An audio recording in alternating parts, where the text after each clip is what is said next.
Aujourd'hui, nous commençons avec la question de Siegfried qui nous demande comment la veste de Poe Dameron peut-elle se trouver près du TIE Fighter alors que ce dernier s'est éjecté à plusieurs kilomètres. Alors en effet, quand Finn et Poe arrivent à s'échapper du Star Destroyer de Kylo Ren au tout début de l'épisode 7, Finn retrouve la veste de Poe dans le chasseur TIE alors que Poe s'est éjecté bien plus loin de l'épave, comme nous le dit la novélisation du film. Pour répondre à cette question, il faut tout simplement bien regarder la scène où Poe et Finn parviennent à s'échapper du Destroyer.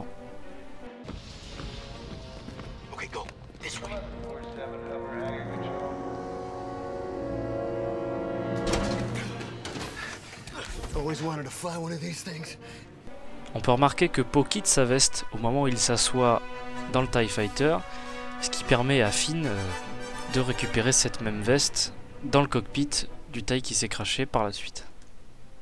Nous enchaînons donc avec deux autres questions de Gareth Treffaut qui nous demande quelle est l'espèce de Maz Kanata, est-elle une dévaronienne ou pas? Ce que l'on sait sur Maz Kanata, c'est qu'elle a plus de 1000 ans et son espèce donc a une très longue longévité. Elle est sensible à la force, mais son espèce reste inconnue, tout comme celle de Yoda.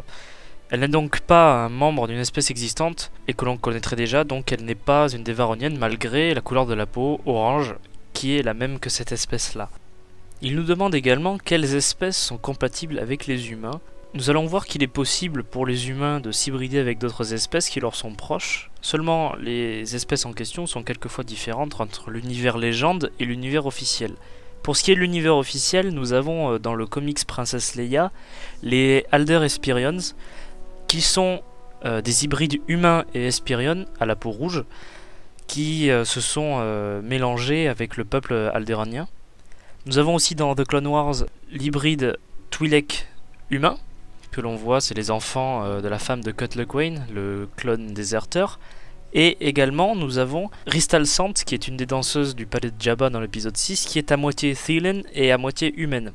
Pour ce qui est de l'univers légende, nous avons comme espèces compatibles avec les humains les Koinis, les Echani, les Feroan, les Amadrias, les Kifar, comme Quinlan Vos, les Miraloka, les Nagai, les Sith, les Thelan, les Twi'lek et bien d'autres espèces.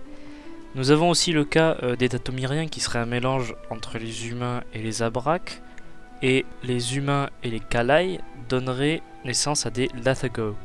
Alors cela n'a rien à voir avec les humains, mais il faut savoir qu'aussi dans l'univers officiel, nous avons l'existence d'un hybride entre Mon Calamari et Quarren qui est décrit dans la nouvelle A Recipe for Death, qui fait partie des Tales from a Galaxy Far Far Away, Aliens Volume 1, qui raconte bien des histoires à propos du château de Maz Kanata que l'on voit dans l'épisode 7. Alors si cette vidéo vous a plu, n'hésitez pas à laisser un j'aime et à la partager. Si vous avez des questions, vous pouvez nous les poser par message sur notre page Facebook ou sur YouTube dans les commentaires. N'hésitez pas à vous abonner pour ne pas manquer les prochaines vidéos de la Tribune de Coruscant. A bientôt et que la force soit avec vous.